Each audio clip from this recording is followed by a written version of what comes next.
I've always been the type to enjoy my own company. Name's Kimberly, 30, and teaching physics at a local college. Family, marriage, all that jazz? Not really on my radar.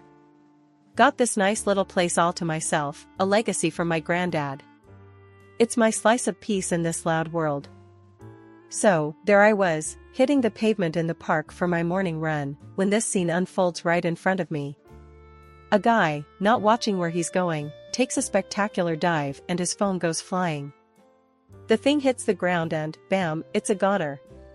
Shattered screen, bits everywhere, the whole 9 yards. He's cussing up a storm, face all twisted in frustration. Clearly, the phone's the least of his worries. Looks like he's about to tear his hair out. Great, just great. This is all I needed today. He groans, staring at the remains of his phone like it personally offended him. I slow down, kinda hovering. Not sure why. Maybe it's the look of utter defeat on his face. You need to borrow a phone? I ask, keeping it casual. He looks up, kinda surprised someone's talking to him. Yeah, that'd be great, actually. Need to call my folks, tell them I botched up something important. I unhook my phone from my armband and hand it over. Don't sweat it. Just make it quick, yeah? Sure, thanks a ton, he says, and he's on the phone in a heartbeat, pacing a small circle as he talks. His voice is all polite now, a total switch from the cursing fit seconds ago. Listen, I've had a bit of a mishap. He's glancing at me, a silent plea for a bit more time. I nod, letting him know it's all right. Finishing up, he hands back my phone with a sheepish look. Thanks. I owe you one. I'm Jack, by the way. Kimberly, and forget about it. Just try not to smash it next time, yeah? I say, half joking. He chuckles, running a hand through his hair. Deal. I'll make it up to you. Coffee, sometime? I raise an eyebrow. You planning on throwing the coffee at the ground too? He laughs, a genuine, hearty sound. Promise I'm less clumsy with coffee cups. What do you say? I consider it for a moment. Not usually my thing, chatting up strangers, but something about this feels different. Alright, Jack. Coffee. But if you're late, I'm leaving. I say with a smirk. That coffee with Jack? It turned out to be the first of many. Something about him made me toss my stranger danger manual out the window.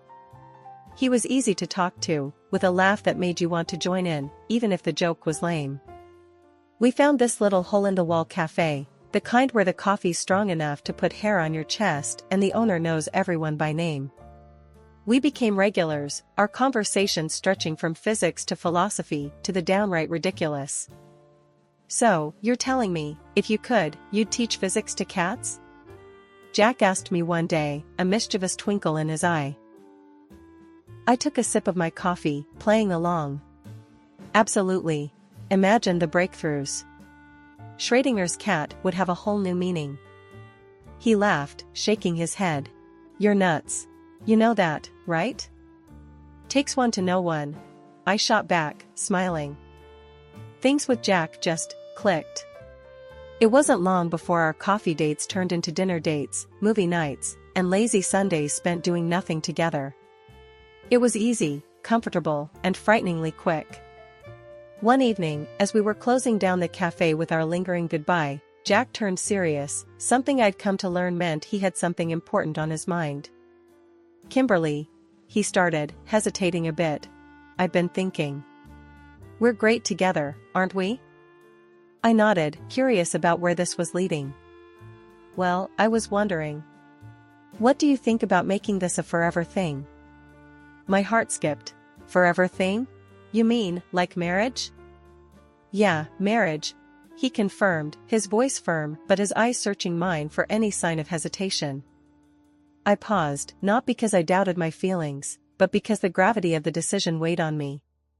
Yet, looking into his hopeful eyes, I found my answer. Yes, Jack. Let's do it. Let's get married. The whirlwind that was our engagement sped by, and before I knew it, wedding bells were practically ringing in my ears. But there was this one little hiccup before we could say our I dos. Jack's folks wanted to meet me. No biggie, right? Wrong. The meet and greet was at their place, which was fancy enough to make you think twice about where you sat. They were polite but had this way of looking at you like they were trying to read the fine print on your soul. "So, Kimberly," his dad starts, voice smooth like he's practiced this speech a few times. "Jack tells us you're a teacher. Physics, was it?" "Yeah, that's right," I reply, keeping my tone friendly but guarded. "And you live in that lovely little house by the park?" "Quite the inheritance," his mom chimes in, her eyes sharp, trying to pin me down. I just nod, sensing where this is heading but not wanting to jump the gun. "It's just that our Jack is quite the successful businessman, you know. We're just a tad concerned, no offense, dear, that some might be more interested in his financial stability," his dad says, dancing around the real accusation. I couldn't help but laugh, the absurdity of it all bubbling up. "Trust me, I've got my own, thanks. Not here for a free ride." Their faces tighten, not expecting my blunt honesty, or maybe they did, and it was all part of the test. "Well, in that case," his mom says, pulling out this document from nowhere, "we'd feel more at ease if you two considered a prenuptial agreement." "Sure," I shrugged, taking the paper. "Makes sense to me. I like knowing where I stand. Plus, my house isn't up for grabs." Their surprise was almost worth the awkward tension. I guess they weren't used to straightforward answers. Jack seemed relieved, squeezing my hand under the table like he was saying, "Thanks for not bolting." So, we signed their precious prenup, sealing the deal that what's mine is mine and what's his is his. Fair's fair, but the taste it left in my mouth was sour. Made me wonder what kind of family I was marrying into. Living with Jack in my granddad's house started off as a dream. We'd laugh over burnt toast, dance in the living room to no music, and make plans for every inch of the garden.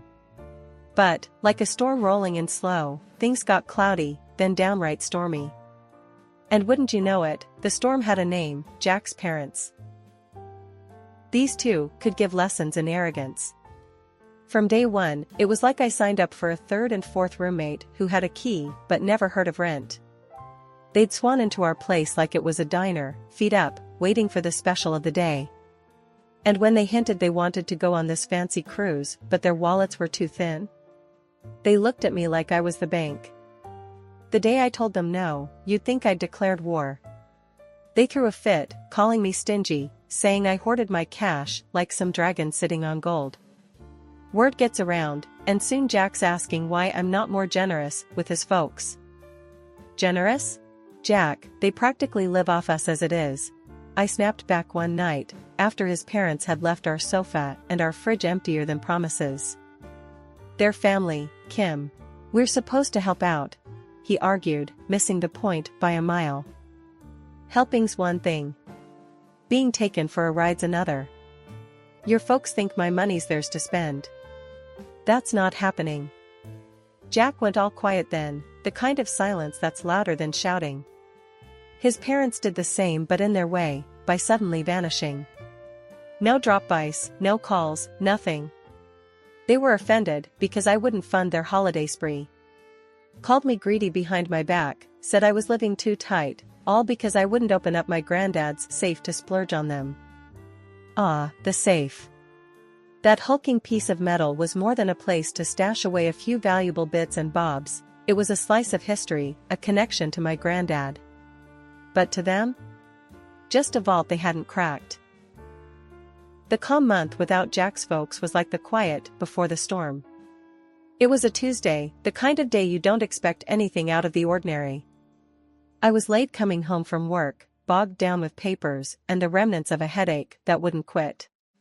Walking in, I found Jack's parents parked on our sofa, remote in hand, flipping through channels like they owned the place.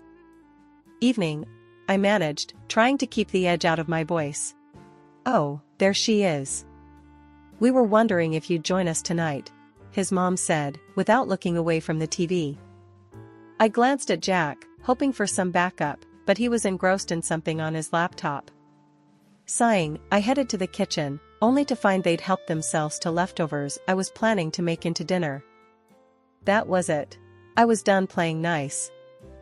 Okay, listen up, I said, striding back into the living room. This is not a hotel, and I am not the maid. Jack looked up, startled, while his parents finally paused their channel surfing.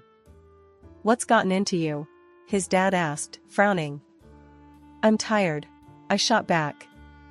Tired of coming home to find you two camped out here, eating my food, and treating this place like it's yours. It's not. The room went silent. You could have heard a pin drop, or in this case, the tick of the clock, marking the moment everything changed. His mom stood, smoothing her skirt. Well, I never. Here we thought we were family, but clearly, we were mistaken. That's not what I'm saying, and you know it. I'm just asking for some respect, some space. I tried to explain, but the look on her face told me she wasn't buying it. Jack's dad chimed in, his voice cold. Seems like someone's true colors are showing. We just wanted to be close to our son, but apparently, that's too much for you. I looked at Jack, searching for some sign of support, but he was torn, caught between us and them. Maybe it's best if we leave, his mom said, her voice laced with hurt I wasn't sure was entirely genuine. Maybe that is best, I agreed, more to myself than anyone else. They left, and with them, the false pretense of one big happy family. Jack and I stood in the silent aftermath, the rift between us wider than ever. The breaking point hit like a wrecking ball. Jack had always been a bit of a mama's boy, but I never figured it would get this bad. His folks? They had their hooks in deep, and Jack danced to every tune they played. It wouldn't have been so bad if it stopped there, but no, Jack started treating me like I was part of the staff in my own house. Hey, can you whip up something nice for dinner? I'm starving, Jack would say, dropping his bag by the door like he owned the place. Jack, I've been on my feet all day, teaching and grading. How about you cook tonight? I'd reply, trying not to let my irritation bubble over. But instead of understanding, he'd huff, puff, and make it seem like I was the one being unreasonable. And let's not even start on the Fridays he'd roll in past midnight, reeking of booze, with that "what's the big deal" look plastered on his face. One evening, I'd had enough. We need to talk, Jack. This isn't working. He just stood there, swaying slightly, with that clueless look of his. What's not working? Us, Jack. Us. Your parents treat this place like a free hotel, you treat me like I'm here to serve, and I'm tired. All the time tired. He could have said a lot of things then. Could have apologized, could have promised to change. But no, he got all defensive, as if I was attacking him out of the blue. That's not fair, Kim. You knew what my family was like. He shot back. Yeah, and I thought I was marrying you, not signing up to be the family doormat, I snapped. That was the moment. The moment when the last thread snapped. We looked at each other, really looked, and saw the chasm between us. Too wide to bridge, too deep to fill. I think we should get a divorce, I said, the words tasting bitter. Jack's reaction was a mixture of shock and relief. It was clear this had been a long time coming for both of us. But when he told his folks, the glee in their voices was something else. We always knew she wasn't right for you, son. Good riddance, and thank heavens for that prenup. His mom had chirped over speakerphone, her voice a little too loud, a little too cheerful. Jack packed his bags that night, his movements mechanical. There was no dramatic goodbye, no tearful plea for reconsideration. Just the soft zip of a suitcase and the click of a door. Life's funny, you know? Just when you think you've hit rock bottom, fate throws you a curveball. For me, that curveball was a lottery ticket, a last-minute buy on a whim because, hey, why not? My life was already a mess, might as well throw a couple of bucks at a dream. The morning I found out I won, it was like any other, except my phone wouldn't stop buzzing. I thought it was a mistake, a practical joke maybe. But no, there it was, my ticket, my numbers, staring back at me from the screen, winners through and through. So there I was, staring at the lottery ticket in my hand, the kind of stunned where you can't decide if you want to laugh or cry. $3 million. It felt like a joke, considering the mess my life was at that moment. Divorce papers not yet signed, and my soon-to-be ex and his folks were nothing but a headache I couldn't shake. The universe must have a sense of humor, because the next thing I know, Jack's car pulls up.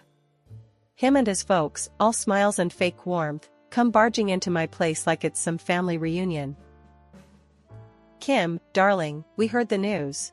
What a blessing." His mom starts, laying it on thick. "Let's put all this unpleasantness behind us, We're family."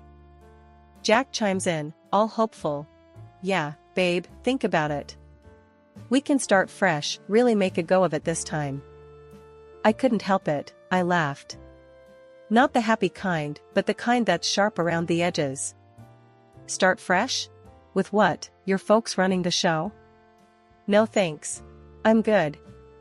Then Jack, oh Jack, he gets this look, like he's been wronged, and says, "Come on, Kim. That's cold.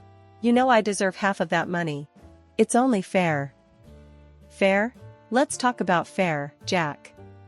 You and your parents treating me and my place like some kind of free-for-all, and now you want half of my win? Not happening." His face went all kinds of red, anger, embarrassment, take your pick.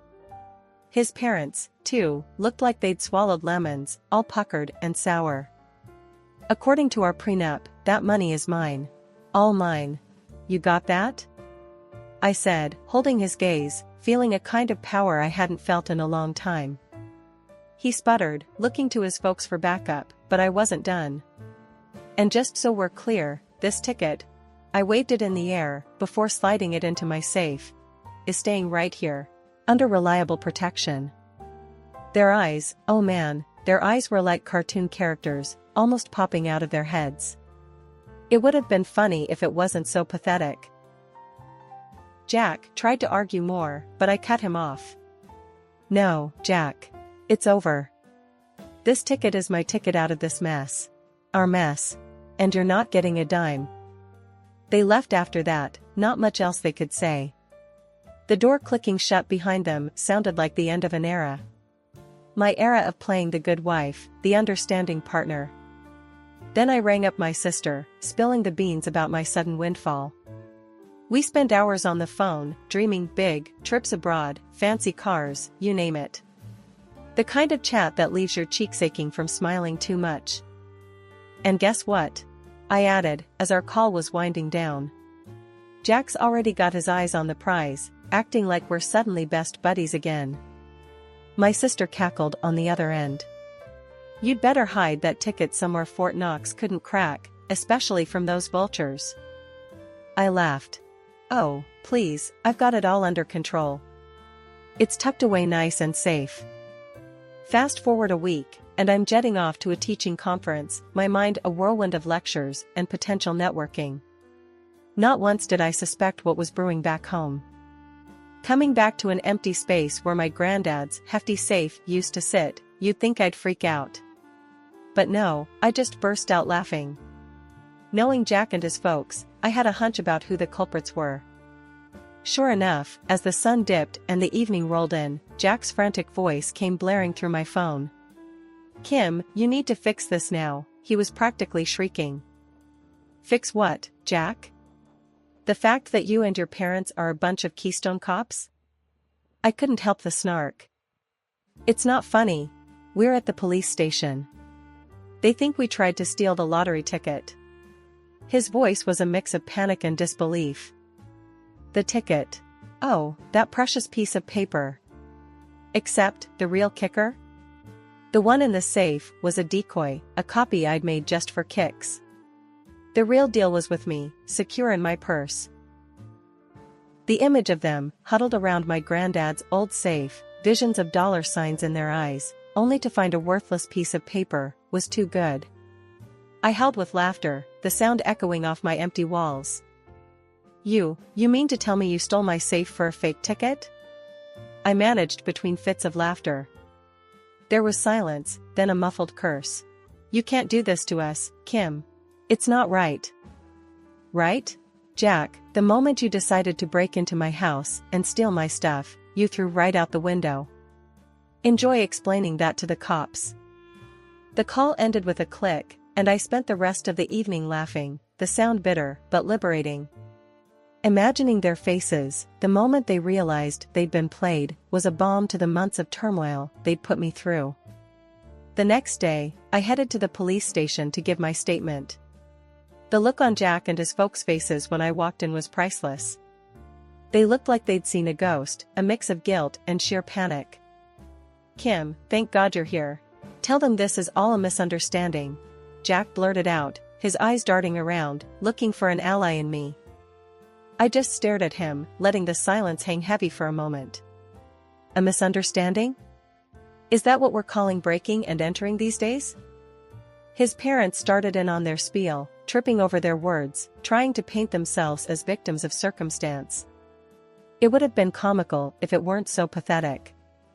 Listen, I only came here to make things right, I said, cutting through their babble. Jack perked up, a glimmer of hope in his eyes. So, you'll help us? I nodded, reaching into my bag. Yes, by giving this to the officers. I pulled out the real lottery ticket, the legitimate claim to my winnings, and handed it over to the police officer standing by. Jack and his parents gasped, their faces going from hopeful to horrified in a split second. That's the real ticket. The one you all were so desperate to steal was a fake. A decoy, I stated, my voice steady and clear. The officer took the ticket, looking between it and me. This will certainly help clear things up, he said, noting down something in his notebook. But why? Why would you trick us like that? Jack's mom wailed, looking every bit the part of a wronged party. Why? Maybe because breaking into someone's house and stealing is wrong. You brought this on yourselves, I retorted, my patience wearing thin. Jack stood there, mouth agape, as the realization sank in. So, what now? Are we going to jail? That's not for me to decide, I said, turning to leave. But maybe next time, you'll think twice before betraying someone who trusted you. After the whole debacle with the fake lottery ticket and the stolen safe, things moved pretty quickly. The cops had enough to open a criminal case against Jack and his folks for breaking and entering, not to mention the attempted theft. It was a mess, but a part of me felt vindicated seeing them finally face some consequences for their actions. The divorce papers came through not long after. Signing them felt like lifting a massive weight off my shoulders. It was official, I was free from Jack and all the drama that came with him. And the best part? I got my granddad's safe back. It was a little worse for wear after its adventure, but having it back in my house felt like getting a piece of my soul returned. I had the winning ticket cashed, the money securely tucked away, and a whole lot of options in front of me. But first, I needed to celebrate this fresh start, this new beginning I fought hard for. I called up my sister, the first person who rode this crazy train with me from the get-go. Hey, sis, how about a celebratory dinner? On me, of course, I offered, feeling lighter than I had in months. You kidding? I wouldn't miss it for the world.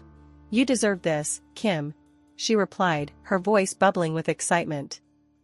That evening, sitting in a cozy corner of our favorite restaurant, we toasted to new beginnings and the future. So, what's the first thing you're gonna do with your winnings? My sister asked, sipping on her wine.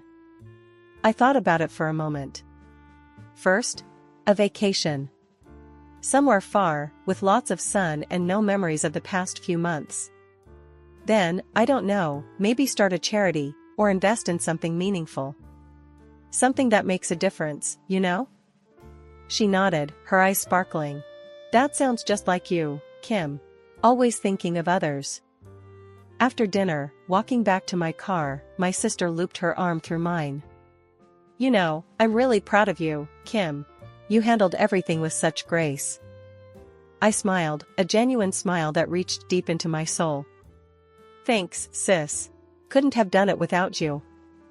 As I drove home, the streets bathed in the soft glow of the streetlights, I felt a sense of peace. The kind of peace that comes from closing a long, turbulent chapter of your life and stepping into a blank page, ready to start anew. I had plans to make, dreams to chase, and for the first time in a long time, I was excited about what the future held. Sure, the road ahead might have its share of bumps and turns, but I was ready. Ready to face them head on, with my head held high and my heart open to whatever comes next.